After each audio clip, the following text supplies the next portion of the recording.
Hello friends, आपका स्वागत है हमारे नए वीडियो में।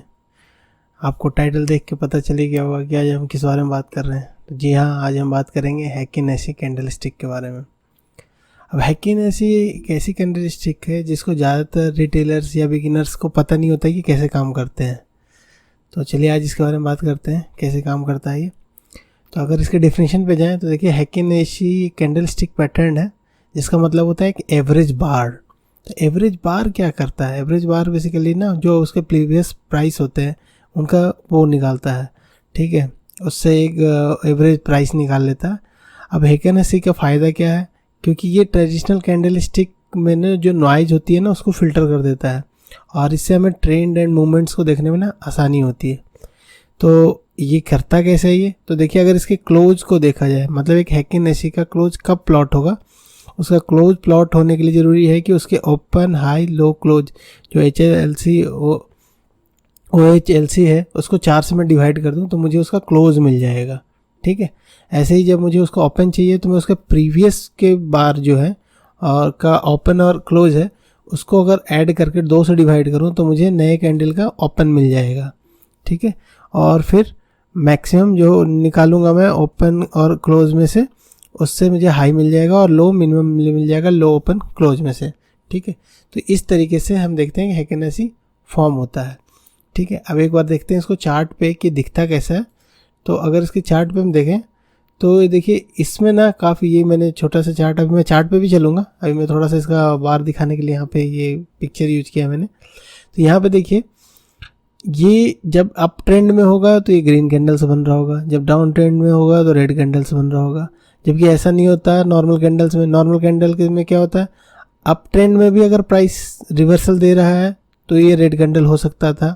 लेकिन हैकी-नेसी क्या करता है, एवरेज, अगर एवरेज प्राइस इस कैंडल का इस कैंडल से ऊपर है तो फिर वो ग्रीन ही रहेगा, जब तक कि इस कैंडल का जो एवरेज प्राइस है और इस कैंडल का जो एवरेज प्राइस है, अगर इसका एवरेज प्राइस इससे कम हुआ तो ही ये नीचे जाएगा, मतलब तब ये रेड होगा, नहीं तो ये ग्रीन ही होगा।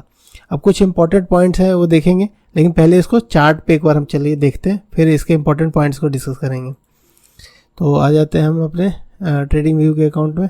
अब ट्रेडिंग व्यू में यहाँ देखिए, ये मैंने पहले लगा रखा है एक नॉर्मल चार्ट, ठीक है, एक नॉर्मल कैंडल स्टिक पैटर्न है। अब इसमें देखिए कि रेड कैंडल, ये अभी कैंडल के पैटर्न्स अलग अलग हैं, ठीक है।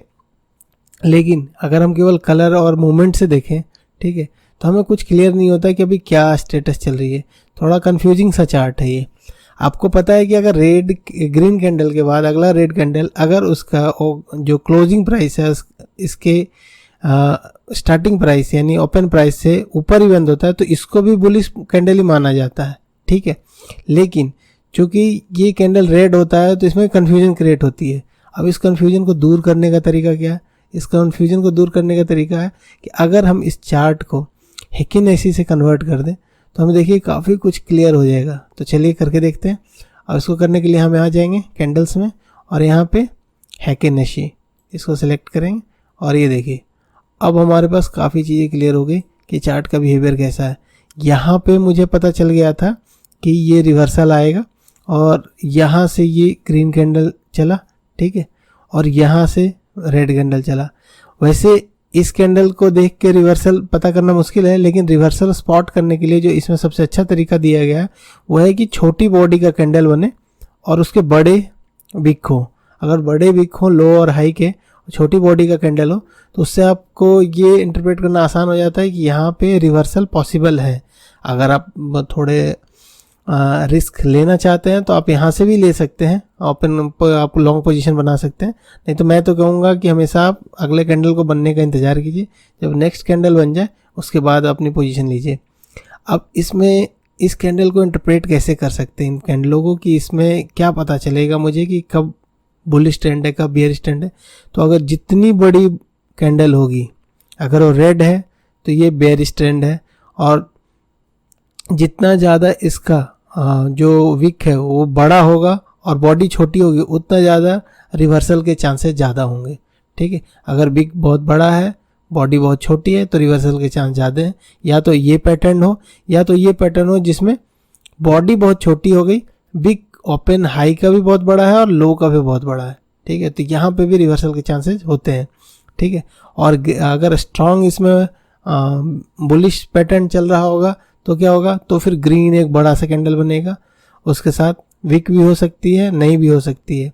लेकिन अगर बड़ा सा ग्रीन पैटर्न बन रहा है जिसमें कि लो का जो विक है, ठीक है, लो प्राइस का विक है ही नहीं, तो इसको कह सकते हैं कि यहाँ पे ना बुलिश ट्रेंड काफ़ी स्ट्रांग है, ठीक है। क्योंकि जब स्ट्रांग होगा ना बुलिश ट्रेंड तो कभी भी आपको ग्रीन कैंडल में लोअर विक नहीं दिखेगी, ठीक है। और जब स्ट्रांग डाउन ट्रेंड होगा तो आपको किसी भी रेड कैंडल में हाई वाली विक नहीं दिखेगी, ठीक है। तो इससे क्या काफ़ी नॉइज फिल्टर हो जाता है, आपको काफ़ी समझना आसान हो जाता है। देखिए यहाँ पे जब भी ये हाई ट्रेंड चल रहा है, ICICI बैंक का भी है कट चार्ट है 18 फरवरी का, ठीक है। तो देखिए ग्रीन कैंडल बनते जा रहे हैं और इसमें किसी में लो विक नहीं है। तो जब तक ये लो विक नहीं आ रहे हैं और ऐसी छोटी बॉडी का कैंडल नहीं आया, ठीक है, तब तक आप कह सकते हैं कि मेरा अप ट्रेंड में है मार्केट, जो कि उस कैंडल में जो हम कन्वेंशनल कैंडल यूज करते हैं उसमें पॉसिबल नहीं है, ठीक है। चलिए एक तो ICICI बैंक का चार्ट देखा हमने, अभी किसी और बैंक का देखते हैं। चलिए TCS का देखते हैं। TCS में भी देखिए सेम है, जब ये रेड कैंडल चल रहा है, ठीक है, तो कोई भी बिक नहीं आ रहा है। यहाँ पे बिक आया मतलब यहाँ पे रिवर्सल की कोशिश हुई होगी, लेकिन रिवर्सल आया नहीं, फिर एक ट्रेंड को कंटिन्यू किया। यहाँ पे एक बार फिर कोशिश हुई, यहाँ पे रिवर्सल नहीं आया, लेकिन यहाँ पे फिर रिवर्सल आया। तो यहाँ पे देखिए, यहाँ पे रिवर्सल वाले कैंडल्स में आपको मोस्टली दोनों तरफ बिक मिलेंगे, ठीक है। लेकिन जो एक ट्रेंड का कैंडल होगा, चाहे वो डाउन ट्रेंड में हो चाहे वो अप ट्रेंड में हो, उसमें ज़्यादातर दूसरी जो डाउन ट्रेंड की अप ट्रेंड में लोअर विक और डाउन ट्रेंड में हायर विक नहीं होगी, ठीक है। ये ज़्यादातर चांसेस हैं, ठीक है। इससे ये क्लियर हो जाता है और इससे चार्ट कितना स्मूथ दिखता है, आपको डिसीजन लेने में जल्दी कोई दिक्कत नहीं हो। अगर कोई आपने चार्ट खोला सुबह और सुबह से ही देख रहा है कि मूवमेंट है, जैसे अगर किसी ने स्विंग ट्रेडिंग के लिए या पोजिशनल ट्रेडिंग के लिए यहाँ पे चार्ट पे बाइंग की होगी तो उससे अभी कोई इशू नहीं होएगा, आराम से चलता चला जाएगा। लेकिन इसी चार्ट को अगर मैं नॉर्मल कैंडल में देखूँ तो देखिए क्या होगा, यहाँ पे समझना थोड़ा सा मुश्किल आ जाएगा, क्योंकि वो कैंडल कभी ऊपर जा रहा होगा कभी नीचे जा रहा होगा। ये देखिए फरवरी में कितना ज़्यादा नॉइज है इसमें। अब ये नॉइज निकालने का सबसे आसान तरीका क्या है, हैकिनेस यूज कीजिए। अब चलिए ये तो मैंने दिखाया आपको 1 डे के चार्ट में, अब इंट्राडे के चार्ट में इसको कैसे यूज कर सकते हैं। इंट्राडे के लिए क्या करें, चलिए 15 मिनट का कैंडल लगा लेते हैं। ज़्यादातर लोग 15 मिनट चार्ट करते हैं। अब ये 16 तारीख का है, 16 जुलाई का कैंडल है, ठीक है। 16 जुलाई के कैंडल में देखिए क्या दिख रहा है आपको इस चार्ट को देख के काफ़ी क्लियर नहीं कि ट्रेंड क्या है, नहीं समझ में आ रहा। लेकिन अगर मैं इसको कन्वर्ट करके देखूं तो क्या कुछ नया इन्फॉर्मेशन आता है इससे। देखिए अब है कि नहीं, देखिए इसने सुबह ही क्लियर कर दिया, ठीक है।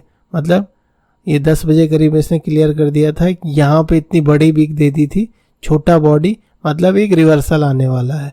यहाँ भी इसने दिया था लेकिन यहाँ पर रिवर्सल नहीं मिला आपको। आपने अगले कैंडल का वेट किया, आपको देखा आप यहाँ पे शॉर्ट करना चाहते थे लेकिन आपने शॉर्ट नहीं किया, आपने नेक्स्ट कैंडल का वेट किया। नेक्स्ट कैंडल में आपको ग्रीन कैंडल मिला, लेकिन इसकी विक बहुत बड़ी है, बॉडी छोटी है, तो ये कंफ्यूजिंग कैंडल है। आप इसमें शॉर्ट नहीं करें तो बेहतर है, जब तक कि ऐसी कैंडल नहीं बन जाए जिसमें एक तरफ का विक गायब हो पूरी तरीके से, ठीक है। तो उससे क्या ना आपको एक कन्फर्मिटी मिल जाती है कि नहीं, अब ये ट्रेंड यहाँ से रिवर्सल होना थोड़ा मुश्किल है, ठीक है। यहाँ से ये ट्रेंड कंटिन्यू करेगा। अब ये ट्रेंड कब तक कंटिन्यू करेगा, जब तक वापस छोटी बॉडी का कैंडल ना बन जाए। एक बार देखिए यहाँ छोटी बॉडी कैंडल आ गया, फिर आप देखिए ट्रेंड रिवर्सल आया थोड़ा सा, ठीक है। फिर एक छोटी बॉडी का कैंडल बना, फिर ट्रेंड रिवर्सल आया। तो इससे क्या क्लियरिटी मिल जाती है आपको।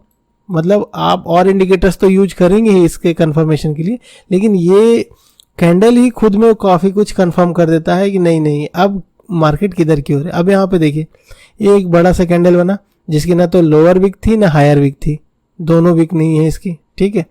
लेकिन इसके आगे वाला जो कैंडल बना उसकी बॉडी बहुत छोटी थी, ठीक है, विक बड़े थे। तो उसने कहा कि मैं डिसीजन नहीं ले रहा हूँ कि अब ऊपर जाएगा। अगर इस ट्रेंड को कंटिन्यू होना था तो यहाँ पे जो कैंडल बनता ना उसका लोअर विक होना नहीं चाहिए था, ठीक है। अगर ये हायर विक लोअर विक दोनों बनी है, इसका मतलब ये ट्रेंड कंटिन्यू होना थोड़ा मुश्किल है। और नेक्स्ट में देखिए फिर रेड कैंडल बनता है, उसका भी सेम कंडीशन रहता है, लेकिन इसको कंफर्म करता है ये कैंडल इसको कंफर्म करता है कि यहाँ पे हायर विक नहीं है, मतलब ट्रेंड डाउनवर्ड हो सकती है। हालांकि यहाँ पे देखिए मार्केट में कुछ ही पॉसिबल है, तुरंत रिवर्सल आया, ठीक है, लेकिन वो भी सस्टेन नहीं किया। तो एक तरीके से कहिए मार्केट यहाँ पे कॉन्सेंट्रेट होता रहा, कभी मार्केट इधर जा रही थी, कभी मार्केट इधर की ओर जा रही थी। यहाँ आते आते ना मार्केट काफ़ी क्लियर हो गया कि अब मेरे को कहाँ जाना। और यहाँ पे देखिए इसने छोटी बॉडी का कैंडल देखे क्लियर कर दिया कि अब मेरे को ऊपर नहीं जाना है। और उसके बाद अगर आप 2 कैंडल 15 मिनट के देख लेते, ठीक है, तो तीसरी कैंडल पे आप डिसीजन ले सकते थे कि अब मुझे कंटिन्यू करना है। और अगर आपने यहाँ पर ट्रेड लिया है तो आप इस कैंडल के जो हाई है यहाँ पे स्टॉप लॉस रख सकते थे, ठीक है। तो इससे क्या आपको, अगर ये कैंडल आपके डायरेक्शन उल्टे फेवर में भी जाता है, डायरेक्शन पलटता भी, तो आपको ज़्यादा फर्क नहीं पड़ता, ठीक है। तो मुझे लगता है काफ़ी बेसिक चीज़ है ये हैकी नेशी कैंडल। और बिगिनर्स जिनको कुछ नहीं पता अभी मार्केट के बारे में, उनके लिए तो बहुत अच्छी चीज़ है। आप इस पर थोड़ा प्रैक्टिस करेंगे ना तो इसमें और आपको समझ में आएगी चीज़ें। आप चाहे कितने ही स्टॉक्स के चार्ट देखें, सब पे इंडिफरेंस एक जैसा ही आएगा। आप देखिए यहाँ पे एक स्ट्रॉन्ग अप ट्रेंड मिला यहाँ से, ठीक है। अब यहाँ 1345 यानी 1345 पे ये कैंडल बना है। उसके बाद जो स्ट्रॉन्ग ट्रेंड बना उस दिन चला है, फिर उसके अगले दिन तक चलता रहा है। तो इसमें कितना आसान हो जाता है। और यहाँ पे देखिए ये कॉन्सेंट्रेशन जोन में रहा थोड़ी देर, लेकिन यहाँ से फिर आपको एक अप ट्रेंड मिला। तो ये आपको देखना जरूरी है कि एक तो आप उसमें कैंडल में क्या देखते थे, उसमें आप कैंडल की बॉडी, हर एक बॉडी का अपना एक अलग मतलब है। छोटा बॉडी, बड़ी बॉडी, ठीक है, उसके बिग्स की साइज, बॉडी ऊपर बनी है, बॉडी बिग के नीचे बनी है, सबका अलग मतलब है। इसमें ज़्यादा कुछ वैसा नहीं है। इसमें 2 ही चीज़ें देखनी है, या तो अप ट्रेंड में है तो लोअर बॉडी नहीं होनी चाहिए, लोअर विक नहीं होनी चाहिए, सॉरी। और अगर डाउन ट्रेंड में है तो अपर विक नहीं होनी चाहिए। जब तक अपर विक बननी शुरू नहीं होती है डाउन ट्रेंड में, तब तक आप ये नहीं कह सकते कि यहाँ से रिवर्सल आने वाला है। हाँ, जहाँ पे दोनों विक बन जाएंगे, मतलब छोटी बॉडी और अपर और लोअर दोनों विक बन गए, वहाँ पे हम थोड़ा सा कॉशियस हो जाएंगे कि यहाँ पे ट्रेंड रिवर्सल हो सकती है, ठीक है। तो अब ये तो हो गया, इसका चार्ट भी हमने देख लिया। अब इसके इंपॉर्टेंट पॉइंट्स क्या क्या थे, चलिए वो एक बार देख लेते हैं, ठीक है। अब इंपॉर्टेंट पॉइंट जो हमें यहाँ से इस वीडियो से समझने को मिला कि green candle with no lower shadow indicate a strong up trend. देखा हमने, ऐसा होता है। Candle with a small body surrounded by upper and lower shadow indicate a trend change. वो भी हमने देखा कि अगर एक बड़ी छोटी बॉडी का कैंडल बन रहा है और उसकी बिग बहुत बड़ी है ऊपर और नीचे की, तो यहाँ पे ट्रेंड रिवर्सल के साइन है। फिर red candle indicate a bearish trend, वो भी देखा हमने। फिर red candle with no higher shadow identify strong bearish trend, ये भी देखा हमने, ठीक है। तो इस चारों चीज़ें हम देख चुके हैं। यहाँ पे देखिए रेड कैंडल में हायर शेडो नहीं था, और जो विक बोल रहा था वही हुआ हायर शेडो, और जो ग्रीन कैंडल उसमें लोअर शेडो नहीं है, ठीक है। उसके बाद ठीक है, long red candle with little upper shadow हो तो भी स्ट्रॉन्ग सेलिंग प्रेशर होता है। लॉन्ग ग्रीन कैंडल विथ है स्ट्रॉन्ग, जितनी बड़ी ग्रीन कैंडल होगी उतना स्ट्रॉन्ग बाइंग प्रेशर होगा उसमें, ठीक है। तो ये काम करता है 2 पीरियड का एवरेज से, मतलब इस कैंडल में इन 2 कैंडल के एवरेज के हिसाब से ट्रेंड आता है। मतलब इस कैंडल में इन 2 कैंडल के एवरेज के हिसाब से ट्रेंड बनेगा। तो ये पीछे के 2 कैंडल को यूज करके अपनी बॉडी को फॉर्म करता है, ठीक है। उतना डिटेल में जाने की मुझे नहीं लगता आपको कोई ज़रूरत होगी। बेसिक अगर आपको इसका स्ट्रक्चर क्लियर हो गया कि ये काम कैसे कर रहा है, तो आपको अपने चार्ट पे इसको प्रैक्टिस कर सकते हैं। मैं तो कहूँगा आपको जब तक ये चार्ट क्लियर नहीं होता तब तक इस वीडियो को देखिए, बार बार समझिए, और उसके बाद इस चार्ट को प्रैक्टिस कीजिए जब तक आप इसमें परफेक्शन ना आ जाए, ठीक है। उसके बाद लास्ट है, it make chart look smoother and easy to interpret. ये तो है ही। आप नॉर्मल चार्ट में क्या हो रहा था हमारे साथ, नॉर्मल चार्ट में क्या हो रहा था कि हम देखते जा रहे थे तो हमें काफ़ी ये नॉइज दिख रहा था। यहाँ पे इंटरप्रिटेशन बड़ा मुश्किल हो जाता है नॉर्मल चार्ट। देखिए वही सेम चार्ट जो हम अभी देख रहे थे कि इसी में तो कितना सिंपल दिख रहा था, और इसमें कितना कमरसम हो गया, थोड़ा सा कभी नीचे आ रही है मार्केट, कभी ऊपर जा रही है, कुछ क्लियर नहीं हो रहा है मार्केट कहाँ जाने वाला है। लेकिन जब इसको मैं हैंकीशी करता हूँ कितना स्मूथ हो जाता है ये चार्ट, ठीक है। देखिए यहाँ पे आराम से इसने स्मूथनेस दे दी और बता दिया कि अब मैं ऊपर जा रहा हूँ, अब मैं नीचे जा रहा हूँ, ठीक है।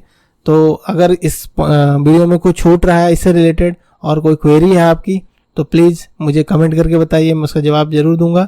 दूसरा, अगर आपको ये वीडियो पसंद आती है तो प्लीज़ चैनल को शेयर कीजिए, सब्सक्राइब कीजिए, ठीक है। और बेल आइकन ज़रूर दबाइए जब भी सब्सक्राइब कीजिए, ताकि जब भी मैं नए वीडियो अपलोड करूँ आपको फर्स्ट टाइम में मिल जाए, ठीक है। धन्यवाद। नेक्स्ट वीडियो मिलते हैं एक नए वीडियो के साथ। Thank you.